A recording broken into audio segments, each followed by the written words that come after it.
하나님의 말씀은 요한복음 16장과 고린도 후서 1장 말씀을 연결을 해서 제목을 삼았습니다. 먼저 요한복음 16장 20절에서 24절을 보시도록 하겠습니다. 요한복음 16장 20절에서 24절입니다. 다 같이 읽겠습니다. 시작. 내가 진실로 진실로 너희에게 이르노니 너희는 곡하고 애통하겠으나 세상은 기뻐하리라. 너희는 근심하겠으나 너희 근심이 도리어 기쁨이 되리라. 여자가 해산하게 되면 그때가 이르렀으므로 근심하나 아기를 낳으면 세상에 사람 난 기쁨으로 말미암아 그 고통을 다시 기억하지 아니하느니라. 지금은 너희가 근심하나 내가 다시 너희를 보리니 너희 마음이 기쁠 것이요 너희 기쁨을 빼앗을 자가 없으리라. 그날에는 너희가 아무것도 내게 묻지 아니하리라. 내가 진실로 진실로 너희에게 이르노니 너희가 무엇이든지 아버지께 구하는 것을 내 이름으로 주시리라.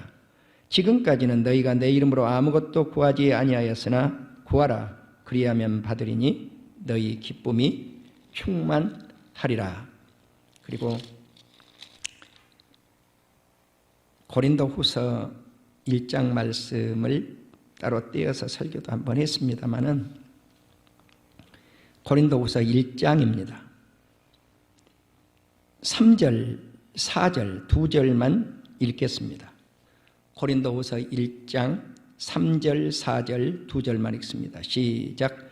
찬송하리로다. 그는 우리 주 예수 그리스도의 하나님이시요 자비의 아버지시요 모든 위로의 하나님이시며 우리의 모든 환난 중에서 우리를 위로하사 우리로 하여금 하나님께 받은 위로로서 모든 환난 중에 있는 자들을 능히 위로하게 하시는 이시로다.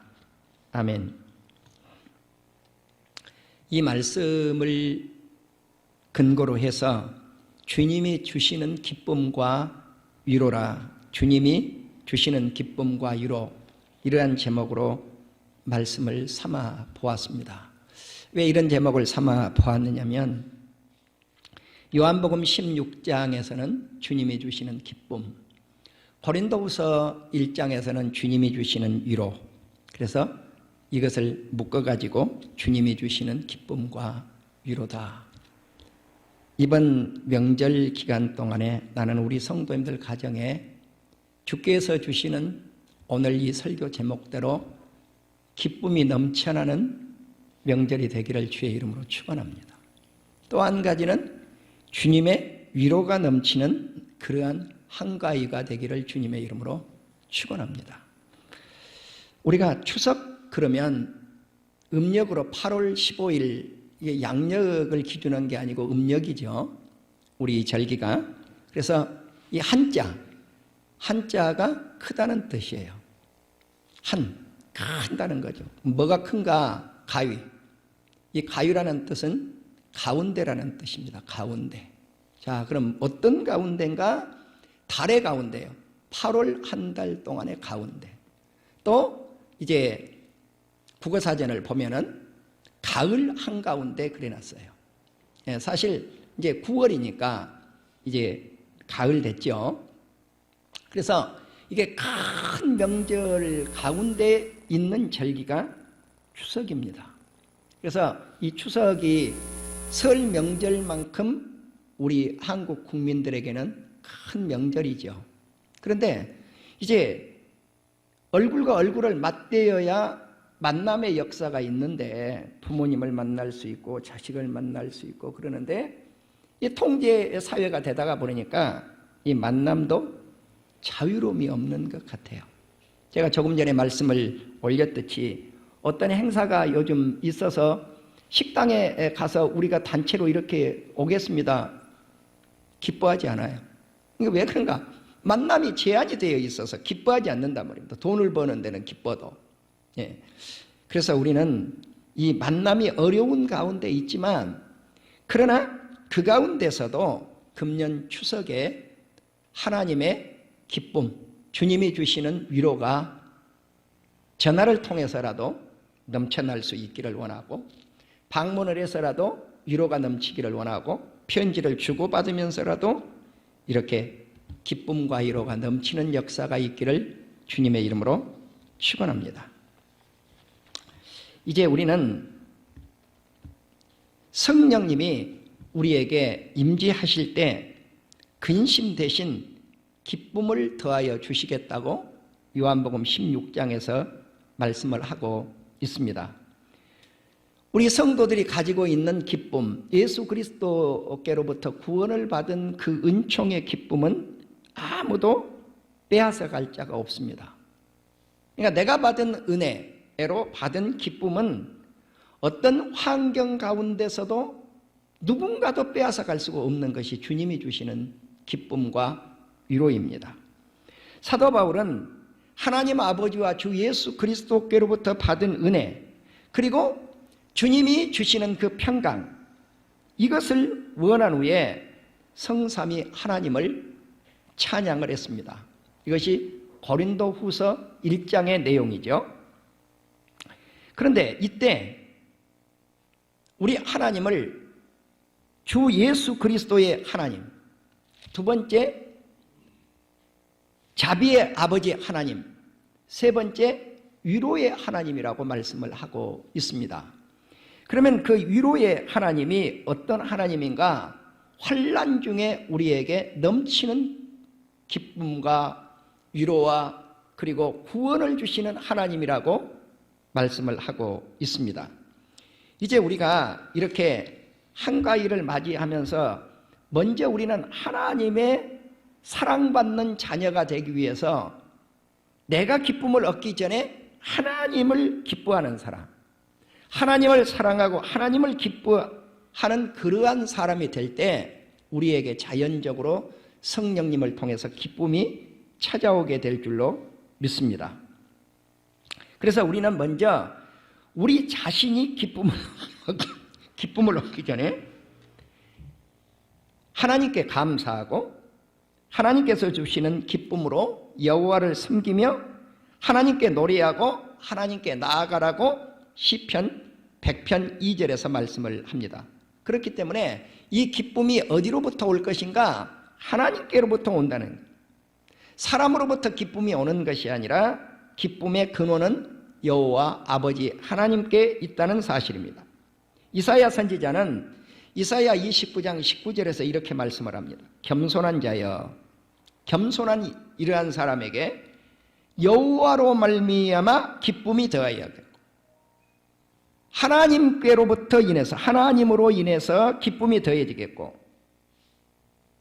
가난한 자가 이스라엘의 거룩한 하나님으로 말미암아 즐거움을 얻을 것이라고 말씀을 합니다. 그러니까 기쁨의 근원이 누군가? 하나님이요. 가난한 자의 즐거움의 근원이 누군가? 우리 아버지 하나님이라는 것입니다. 이처럼 하나님은 우리에게 기쁨과 즐거움을 주시는 근원적 하나님이라고 하는 사실입니다. 예수님이 우리에게 이 기쁨과 평강을 덧입혀 주시기 위해서 십자가를 지신 이후에 하늘로 승천하시겠다고 하죠. 제가 몇 주 전 우리 성도님들에게 말씀을 올렸어요. 너희는 마음에 근심하지 말라, 하나님을 믿으니 또 나를 믿으라고 했을 때 예수님이 승천을 한다고 하니까 제자들이 근심 속에 쌓였단 말이에요.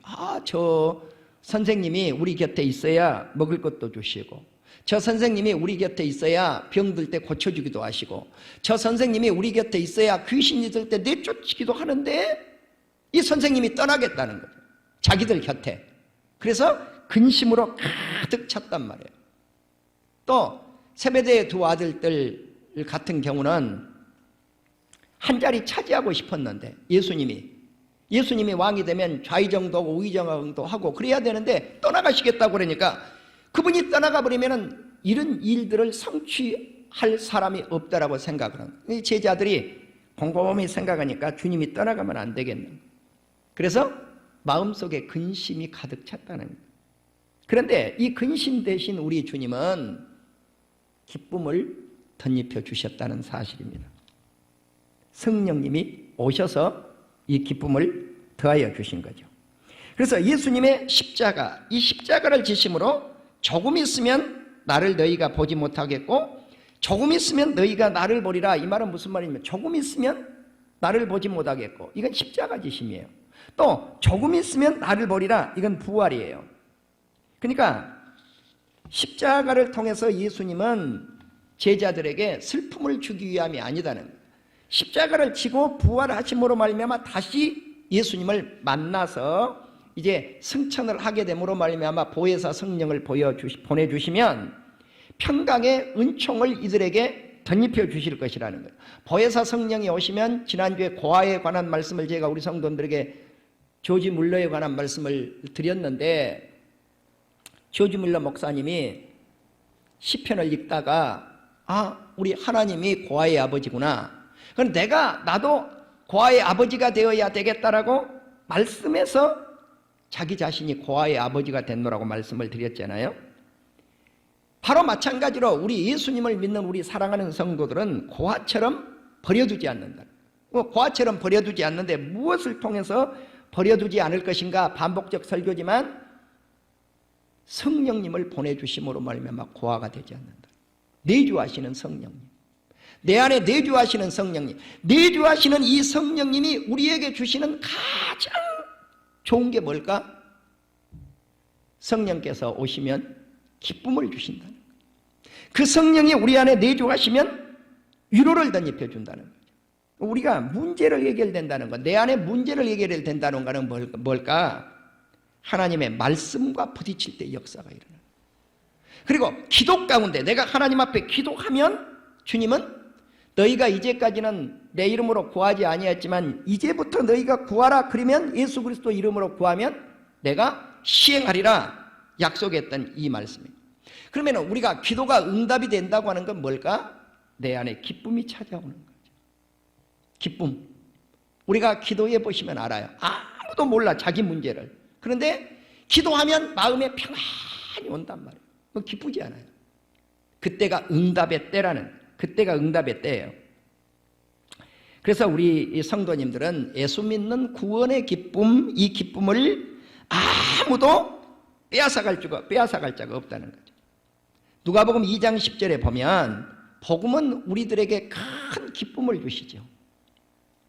아기 예수님이 탄생되었는데 이 소식이 큰 기쁨의 좋은 소식이라고, 복음의 소식이죠.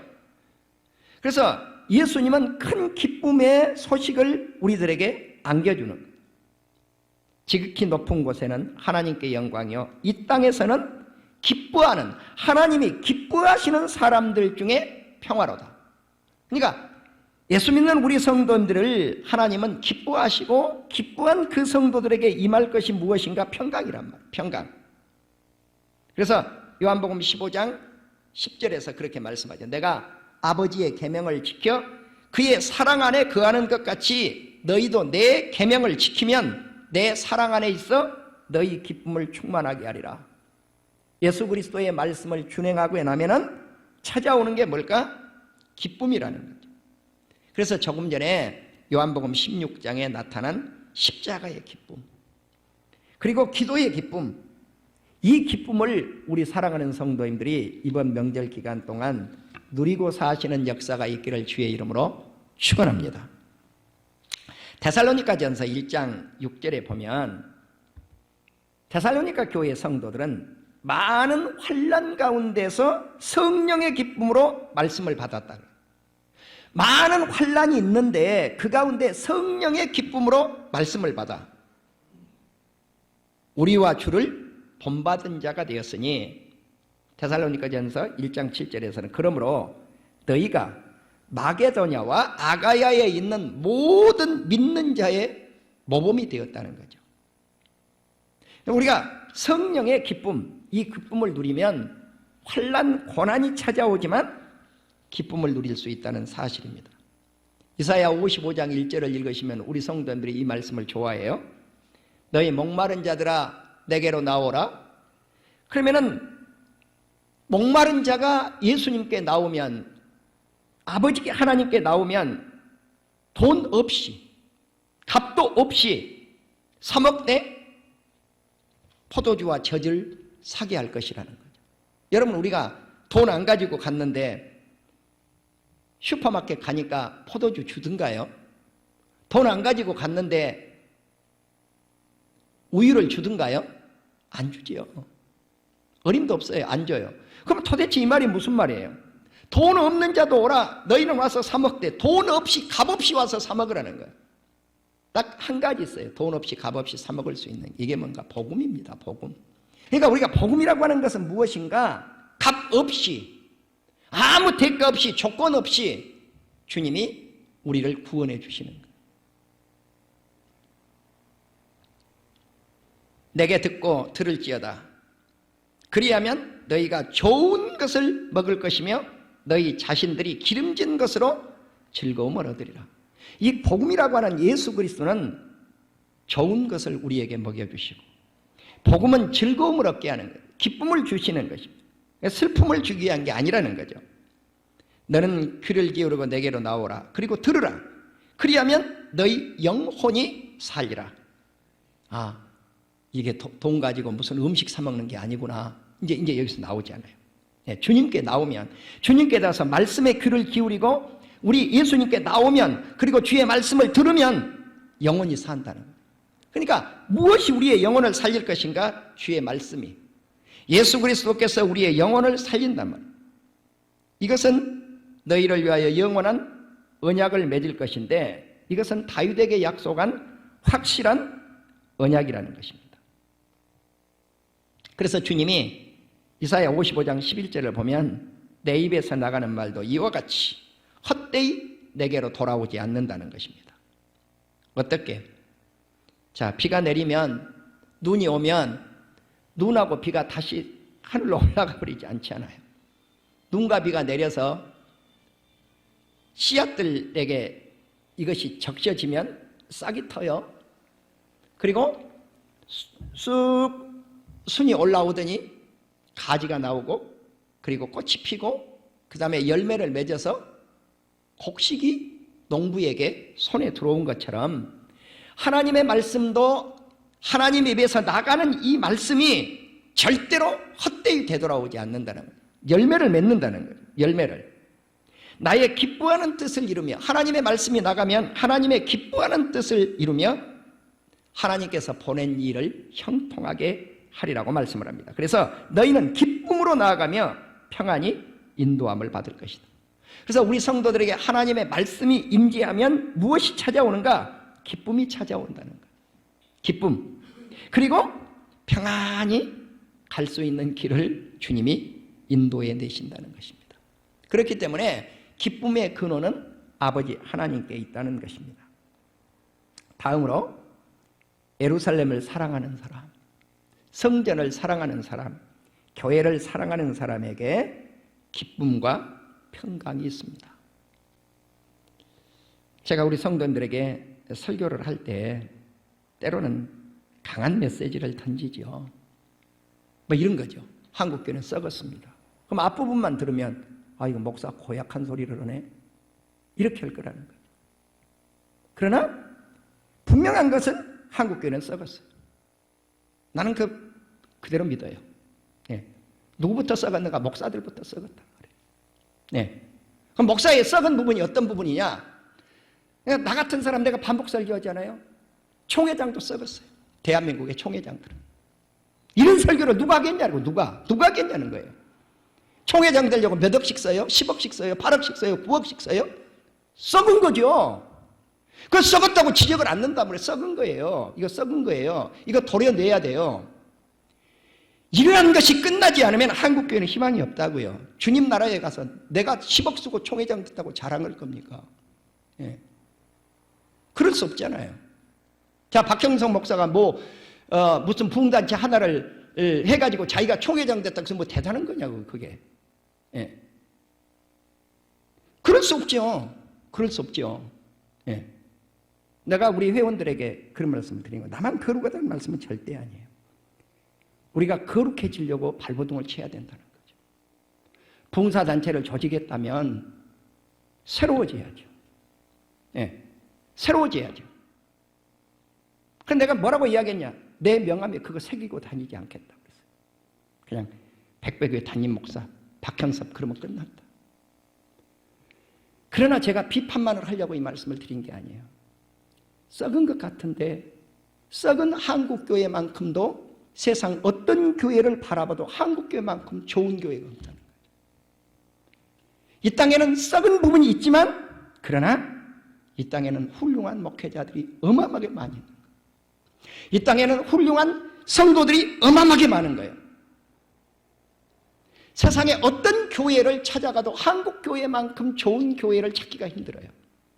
자, 그렇기 때문에 하나님은 아버지 교회를 사랑하는 사람, 한국 교회를 사랑하는 사람, 그 사람을 찾고 있는 거예요.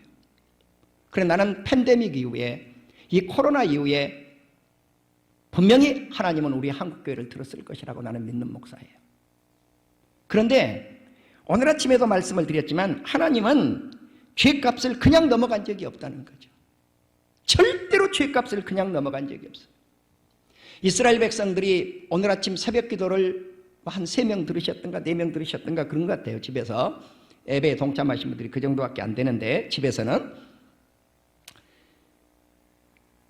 금송아지를 만들었을 때 아론이 백성들에게 전가해요. 그래, 죄를. 자기 자신이 다 주관을 해놓고. 예. 그냥 불 속에다가 금덩어리 넣었더니 금송아지가 나왔다는 거예요. 아니죠. 자기들이 다 새긴 거예요. 새겼단 말을 싹 빼버려요. 자, 그런데 모세는 그 아론을 포함한 백성들의 죄값을 용서해달라고 하나님 앞에 중보기도를 드려요. 그런데 하나님이 한 번도 그래 내가 그들을 싹 용서해버리면 이 답을 안 해요. 죄를 지은 자를 보응을 다 받는다 이렇게 나와요. 주님이 그렇게 말씀을 해요. 그리고 레위인들을 통해서 이렇게 말씀하죠. 주님이 모세를 통해서 하나님 편에 선 자는 내게로 오라, 모세에게로 오라. 그러니까 레위 지파 한 지파만 싹 모세에게 온단 말이에요. 그러니까 모세가 그 레위 지파에게 칼을 들고 네 형제, 이웃들을 치라는 거예요. 쳐 죽이라는 거예요. 칼을 들고 쳐 죽였어요. 몇 명이 죽었다고 그래요? 3,000명이 죽었어요. 그런데 그 죽음이 그대로 끝날 줄 알았더니 하나님은 그래도 회개하지 않는, 하나님께 돌아오지 않는 자를 쳤어요. 그때 뭘로 쳤는가?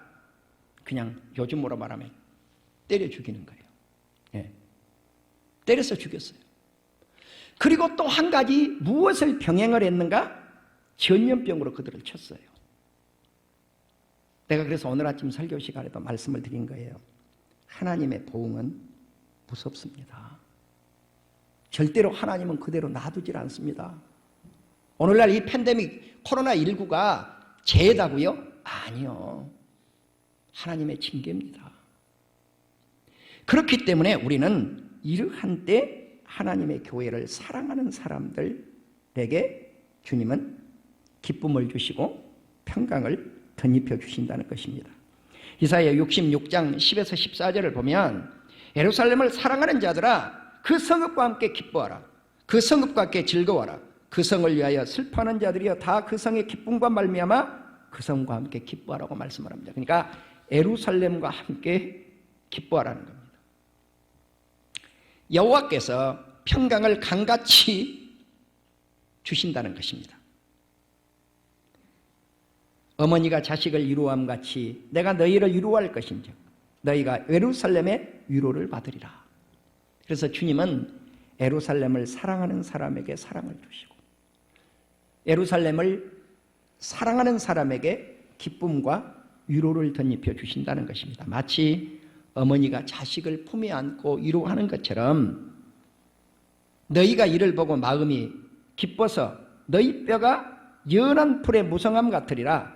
여호와의 손은 그의 종들에게 나타나겠고 그의 진노는 그 원수에게 더하시리라.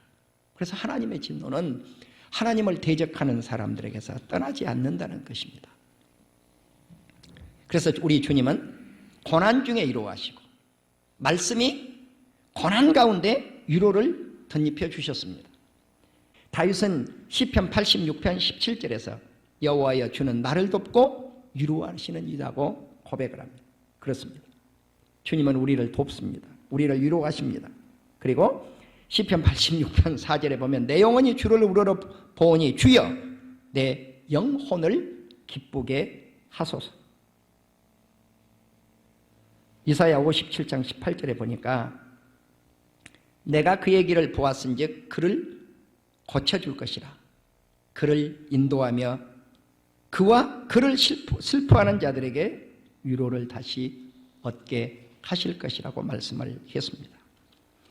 사도행전 9장 31절을 보시면 예루살렘 교회가 복음을 전하지 아니했을 때 하나님이 큰 핍박을 예루살렘에 가하죠.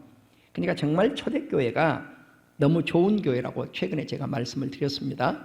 그런데 예루살렘 교회에 큰 맹점 하나가 있는, 자기 자신들만 아는 교회, 내 교회, 자기들 사는 도시교회, 이것만 강조를 했다는 거예요. 그러니까 하나님이 예루살렘에 큰 폭탄을 터뜨려서 핍박이라고 하는 폭탄을 터뜨리니까 그때 비로소 사도들만 예루살렘 안에 남고 평신도들은 쫙 흩어져서 복음을 전했는데, 예를 든다면 빌립 집사님 같은 분이 사마리아에 가서 복음을 전하죠. 사마리아 가서 복음을 전하는데 사마리아 사람들이 물 세례는 아는데 성령 세례를 몰라요. 그러니까 사도들이 사마리아 교회에 가서 성령을 붓지요.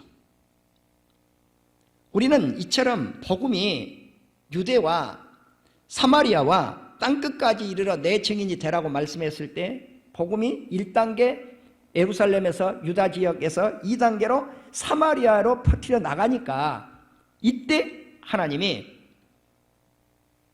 유대와 갈릴리와 사마리아 교회가 평안해졌다. 그러니까 입지를 보라는 거죠. 우리 성도입니다. 유대. 그러면 이스라엘 지역에 이렇게 보시면 가장 아래쪽이 유대 땅이에요. 중간 지역이 사마리아예요. 저 꼭대기가 갈릴리예요. 자, 그러니까 유대와 사마리아와 갈릴리. 그러니까 가장 남쪽에 있었던 교회, 가장 중앙에 있었던 교회, 가장 북부에 있었던 교회, 전국 교회거든요. 전국 교회가 성령의 위로로, 하나님을 경외하고 성령의 위로로 역사가 되어지니까 교회가 숫자가 늘어났다는 거예요. 숫자가 늘어난 거예요. 그래서 그리하여 온 유대와 갈릴리와 사마리아 교회가 평안하여, 교회는 평안이 있을 때, 평강이 있을 때 든든히 서갑니다. 그리고 주를 경외함과 성령의 위로가 진행하여 수가 더해졌다. 복음의 확장은 평안입니다. 그리고 하나님을 진정으로 경외함에 있습니다. 예배드림에 있습니다. 그리고 성령의 위로는 숫자를 증가시켜냅니다. 고린도후서 7장 4절에 보면 나는 너희를 향하여 담대한 것도 많고 너희를 위하여 자랑할 것도 많으니 내가 우리의 모든 환난 가운데서 위로가 가득하고 기쁨이 넘치는도다. 우리가 고린도후서 이제 1장 말씀에서 보시면 우리 하나님이 위로의 하나님이라 그러셨잖아요. 자비의 하나님, 주 예수 그리스도의 하나님, 그 가운데 위로의 하나님을 바울은 고린도후서에서 풀어갔어요. 고린도 전서를 보면 정말 답답해요. 왜 답답하냐면 교회가 이렇게 문제투성이 교회일까? 우리가 교회가 문제가 발생이 됐을 때 하나님 앞에 자복하고 회개하고 있는 그대로의 모습을 인정하는 것이 중요해요. 자, 무엇이냐면 고린도 교회의 문제는 여러 가지가 있지만 몇 가지만 든다면 파벌이에요. 파벌.